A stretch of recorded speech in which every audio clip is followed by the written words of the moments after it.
This is Damon Kemp. He is charged with the double murder of his roommates in Daytona Beach, Florida. Police were called to investigate a burglary at an apartment complex, and it was here Kemp allegedly confessed to the murders. He was originally staying with his two roommates when both individuals were shot several times in the apartment. During Kemp's bond hearing, he's now escorted into court in a wheelchair. God! God! God! God! The judge tries to get Kemp's attention, but he's completely ignored. Mr. Kemp? God! Damon Kemp. I'm going to conduct your first appearance. God! For the victim's family, it got so tough they had to walk out. Kemp is currently in the Volusia County Jail awaiting his trial. This is Erica Butts and Shenita Cunningham. They were both charged with homicide by child abuse in Summerville, South Carolina. Butts, who was best friends with the child's mother, was supposed to be caring for the toddler for 2 weeks. The child was only 3 years old. She died from her injuries, reflecting weeks of torture, a time frame that matched the time she had spent with Butts and her lover at the time, Cunningham. What must have been the excruciating sounds that came from that child is more than disconcerting to this court. After both women were found guilty, the judge now hands down their sentence. The court finds it appropriate that each be sentenced to the State Department of Corrections for a period of life. They were just sentenced to life in prison.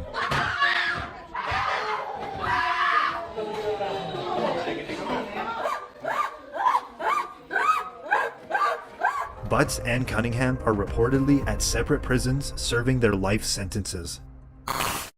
This is Anthony Kirkland, who is a convicted serial killer in Cincinnati, Ohio. They say I am evil and a monster. They're right. Even my mom hated me, but I don't blame her. Kirkland had previously served a 16-year prison sentence for the killing of his ex-girlfriend. A few years after his release, Kirkland begun his killing spree. Over a 3-year period, he killed 4 women, 2 of them being teenagers. Kirkland was arrested after his 4th murder, as he was caught with one of the victim's watch and iPod, which made him a lead suspect. Eventually, police were able to pin all the murders to Kirkland. Now in court, as the charges are being read out, Kirkland is facing the death penalty, and next, he appears to faint. Count 4, aggravated murder.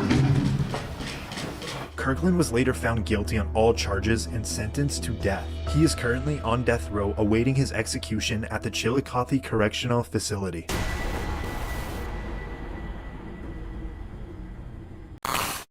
This is Franklin Williams, who is convicted of multiple felonies, including armed robberies and fleeing police in Cleveland, Ohio. Again, I'm going to interrupt. Mr. Williams, listen to me.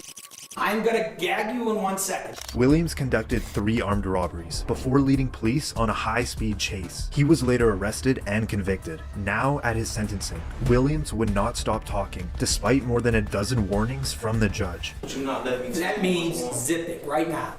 Does that make sense? No, it doesn't. That's a violation of the hippo law, Judge. Here we go. This resulted in the judge ordering Williams' mouth to be taped shut. If you spit on, attempt to bite, or injure any of my deputies, you're going to have a bad day. There's what it is. At a following court appearance, Williams has something to share with the judge and cameras. Freedom of speech, no duct tape. With the hashtag. Aside from all the interruptions, the judge can hand down Williams' sentence. You faced a potential maximum consecutive sentence of 134 years. I ordered a 24-year sentence. After Williams received a 24-year prison sentence, the judge later apologized for the duct tape and threw out that sentence. He then appointed a new judge, where she sentenced him to 33 years behind bars. This is Camilla Gaetz, who is charged with the murder of her boyfriend in Jackson, Mississippi. Reportedly, the attack happened during an argument between the two individuals, and ended with the boyfriend being violently stabbed to death. Gaetz was arrested on first-degree murder charges. In court, Gaetz would claim her murder was in self-defense and her boyfriend was attacking her, but in the end, she was found guilty of murder. The way I was portrayed, mostly everything was lies. There was a little bit of truth, but mostly I was convicted off of lies. We now move into the sentencing, where Gaetz reportedly kept interrupting the judge. You're gonna shut your mouth or I'm gonna have some duct tape put on it. With Gaetz showing no remorse, the judge had some final words. You stab, you stab, you stab, you stab until he was dead. I agree with the family. I hope you die in prison as well. You know, if this was a death penalty state, you'd be getting the chair. In the end, Gaetz was sentenced to life in prison without the possibility of parole.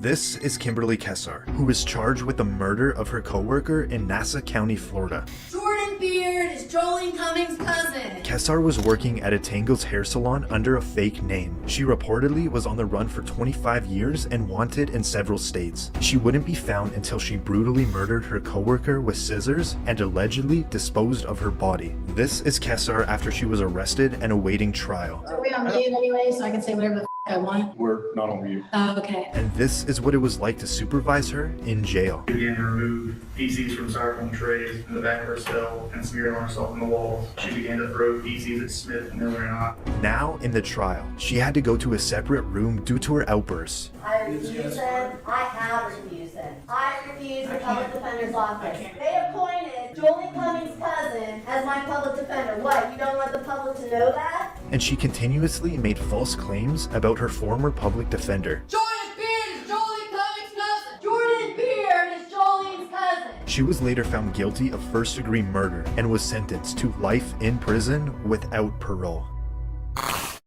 This is Candice Cook, who was found guilty of carjacking charges in Volusia County, Florida. 18-year-old Cook and her then 17-year-old boyfriend had used a dating app to set up a carjacking, where the boyfriend reportedly shot the victim, leaving him seriously injured.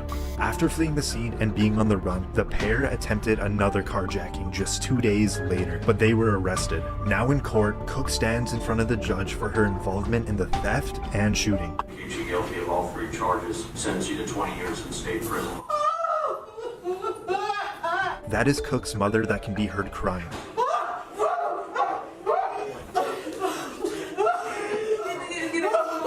Reportedly, the reason for this very emotional outburst is there was a miscommunication with the assistant public defender, where Cook and her mother thought she wouldn't face any prison time.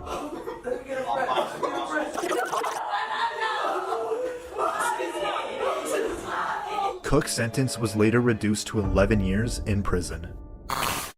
This is Jacob Morgan, who at 17 years old was found guilty of setting a house fire that killed a family member in Rock Hill, South Carolina. Morgan was left alone to look after his 14-month-old stepbrother, and reportedly, prosecutors said Morgan intentionally set the fire that killed his family member. In court, Morgan is at a probable cause hearing. Listen as the judge speaks. So therefore, I am going to find that there is probable cause to charge the individual for General Sessions Court for lay charges.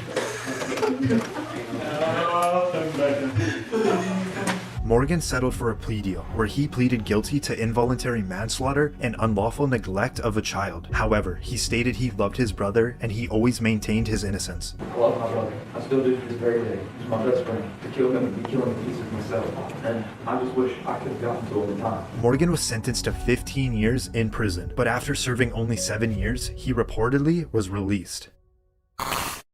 This is Ignacio Rodriguez, who is the suspect in the death of his 4-month-old son in San Antonio, Texas. Reportedly, the child suffered a fractured skull and severe bleeding to the brain. Rodriguez was the lead suspect and was taken into custody. Now in court, Rodriguez stands in front of the judge where he is now facing a capital murder charge, but reportedly, he instead pleaded guilty to a lesser charge of intentional or knowing injury to a child causing serious bodily injury. Mr. Rodriguez, how do you plead? Guilty, not guilty, or no contest? Guilty. The judge now hands down his sentence. It is the order of the court that you be sentenced to 50 years confinement. But this is the moment that the baby's mother confronts Rodriguez. I hate more than anything what you did to our son. And for that, I can never see myself forgiving you. You were supposed to be our protector, not the one to break our hearts. When the mother starts talking about her other child, Rodriguez insists that she tells the truth. As she gets older, she'll start asking questions. Tell her the truth. Tell her the truth. Tell her the truth. Tell her how everything was supposed to be. Tell her the whole truth. Don't lie to her. Tell her the whole truth. Tell her the whole truth. The whole truth. Court officials quickly remove Rodriguez out of the courtroom. Tell her the whole truth, Angela. The whole truth. He is currently serving his 50-year prison sentence. This is Christopher McNab, who is facing charges for the murder of his 2-week-old child in Covington, Georgia. After the child's mother reported the baby missing to police, local law enforcement immediately launched a search. Later that night, McNab is seen in front of TV cameras begging for his child back. I want my kid back, man. That's my child, man. I want my kid, man. The next day, the child's body was found in a nearby wooded area. The cause of death was blunt force trauma to the head, which was later ruled a homicide. McNab was arrested and charged with the murder of his own 2-week-old baby. After he was found guilty, we now move on to the sentencing. McNab can then be heard claiming his innocence. I'm innocent. I didn't do it. I've maintained that the whole time. I would never do this. That's all I gotta say. I would never do it. I'm innocent. And now the judge lets McNab unknowingly choose his own sentence. You claim you're innocent, so you tell me what sentence the man or woman that you claim did this should receive. If you ever find out who did them, they deserve to be under the jail. Okay, so they ought to get the maximum sentence. Most definitely. Okay. On the crime of malice murder, I sentence you to life in confinement without parole. On considering the death of another, I sentence you to... After McNab was handed down the max sentence, he was moved to Hays State Prison in Tryon, Georgia, where he is serving his life sentence.